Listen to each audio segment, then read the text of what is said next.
Hey everyone, it's Chad N0YK. I'm down at my house today, and we're going to do a video from a request from the ham radio community. So shout out to Bill. Bill is a brand new, or I should say, Bill is the happy owner of a Flex 6600 and had some questions for me on profiles. So I'm going to do my best to explain at least how I'm using profiles as it relates to the Flex 8600 that I'm using here today. So before I jump into this, I did want to show. I think one of the questions I had when I became, an early, Flex Radio user was, what's a profile and how does that different than say a memory channel? So, jumping into that and just addressing that real quick. If we go to memories, how I use memories, and honestly, you can use these. You could use this as this could be a profile too. Memories are really very specific to you have a frequency, like a repeater frequency. You have a mode. You have the offset, the PL information, and things like that. And when you double click, like on this local repeater here in Scott City, it's going to take you literally to that frequency with the PL tones and all that stuff loaded, but it's not going to really have any influence on your RF power output, your mic settings, or anything like that.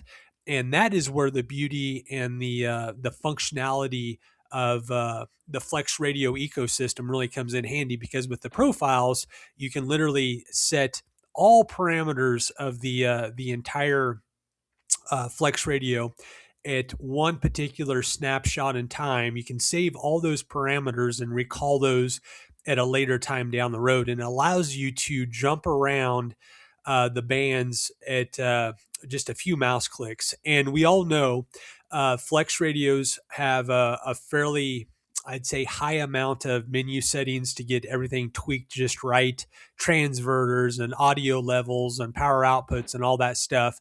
And the profiles allow you to, again, capture all those settings at a particular snapshot in time and use those down the road. And you're able to click those and upload that particular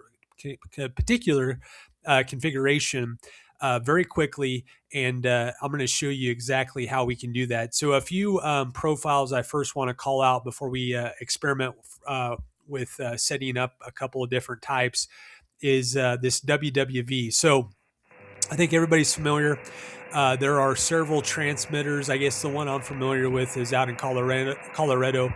But there's transmitters out there that transmit signals on various frequencies like 5, 10, 15, and 20 megahertz. And you can tune into these frequencies and, basically listen to these signals. And back in the day, like with Elecraft radios, for an example, you could literally zero beat your radio on like the 10 megahertz signal out in Boulder, Colorado, and literally on the spot do frequency calibrations to your radios and get within several hertz of frequency accuracy, which is pretty impressive. But this is one example to where you can literally go out and monitor all these different WWV signals and kind of get a feel for what kind of shape the band is in at a particular time. Say you're trying to figure out what band you want to tune to and possibly operate on. This is going to give you kind of a snapshot of what the band conditions look like. Another one I use quite a bit is Maritime Net. This net is good to have in the background when you're working on a project or doing some type of work. This one's kind of nice to have in the background, just listening to some of the traffic, especially during hurricane season. This net really picks up and there's some good information exchanged. So what we're going to do is I want to talk a little bit. Basically, Bill had a couple questions for me. Chad, how do I set up a profile for upper sideband and say, I'm operating on upper sideband and I want to quickly transition over to a digital frequency supporting like WSJT. So I'm going to walk you through, and it's really pretty straightforward on setting these up. I think it's so easy that if you haven't used profiles, you're probably going to be asking yourself, why in the world have I not used these profiles before? So the one I want to experiment with is we're going to go ahead and put a profile in for the 10 meter calling frequency, so 28.4. I'm going to jump to 28.4. I got the Flex 8600 tied to my Mosley TA33 down at the remote station. And just kind of walking you through some of the settings here. Say that you have some wideband noise on 10 meters. So you want to make sure that whenever you come back to 10-meter calling frequency, that your wide band noise blanketer is enabled. I got the level turned to 100%. You can adjust your display settings if that's something you need to do. A big one that I do on every single profile is I preset the audio level, so the speaker output level. One thing that I absolutely hate is when you're jumping around profiles and you get to a profile, you forgot to tweak the output of the speaker system, and it blows you out of the chair. So I always turn down to about 30 to 40% on the output of the speaker, just so when I'm switching around profiles, I don't get knocked out of my chair whenever I switch to a new one. Antenna ports, that's a big one. You want to make sure your receive antennas on the right antenna. You want to make sure your transmit antennas on the right antenna. Obviously, you want to make sure you're on upper sideband if that's what you're going to operate on 10 meters. Your filtering settings here. And then on the right-hand side, another thing that's very important is making sure your RF power is set appropriately, especially if you're running an inline amplifier. A lot of amplifiers, don't like to be driven with 100 watts, the full output of the Flex 8600, for an example. So I always set the output to about 32%. That's about where my my PGXL likes to. It usually hits between a 1200 1300 watts at that power output level, and I certainly don't want this set all the way to 100%, because you might not be paying attention to that, and you transmit, and you're obviously transmitting too much power into the amplifier and can damage it. You have all the mic settings that you can incorporate into this profile, and then down at the bottom you can even tweak your receive and transmit audio equalizer settings if you'd like to.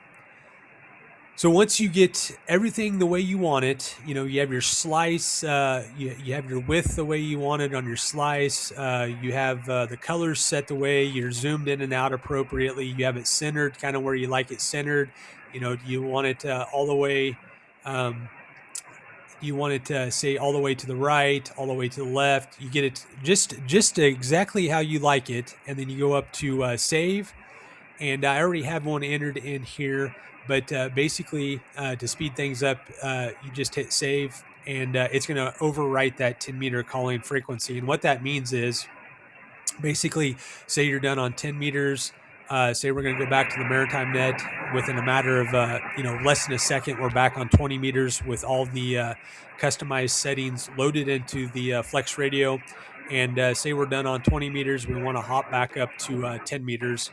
And there we go. So the next one I want to do, and just quickly, just to kind of show you, I'm going to go back into the profile manager. I'm going to delete the WSJT calling frequency, because that's the one we're going to put in. And so we're going to go to 2 meters. I'm going to hand enter this. For 2 meters, we mostly run transverters. So we're going to select the transmitter port. Since this is WSJT, we're going to make sure we're set on WSJT. So we're going to go to DAX, make sure we're on channel 1. And it's pretty straightforward again. On the right-hand side, we're going to make sure our power output's appropriate. So on my transverter and amplifier, about 70% is where I like to hang. We want to make sure DAX, that's a big one. Make sure the DAX is enabled. You don't really need a processor on, because you're not using that side of the radio. And that is literally it for, say, the 2-meter calling frequency on WSJT or FD8, however you want to say it. We'll go up to Save Global Profile. We got the name already saved, and we're just going to hit save, and it loads that new profile to where when we go back to profiles, we'll jump back down to 20. We're on 20 meters, and again, say we're done on 20. We want to hop up and see what's happening on 2-meter sideband, particularly the digital side of 2 meters.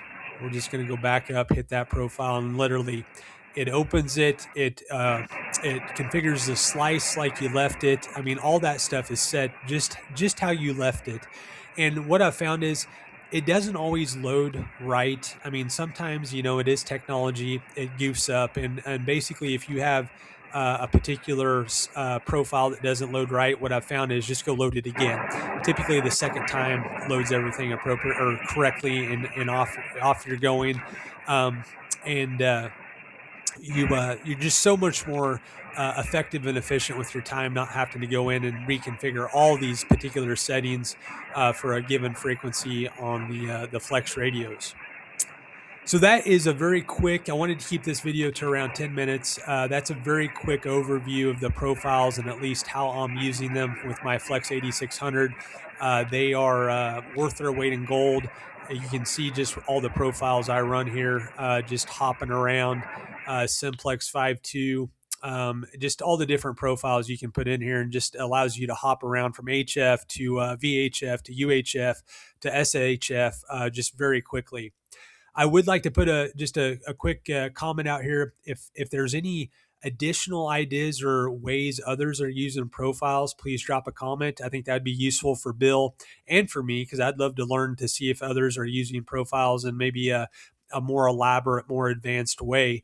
But this is a very basic overview of how profiles are used. So I hope this video was somewhat helpful for you. If you have any questions or would like to see a follow-up on this topic, please drop a comment. And with that, we'll say 73. Thanks for watching.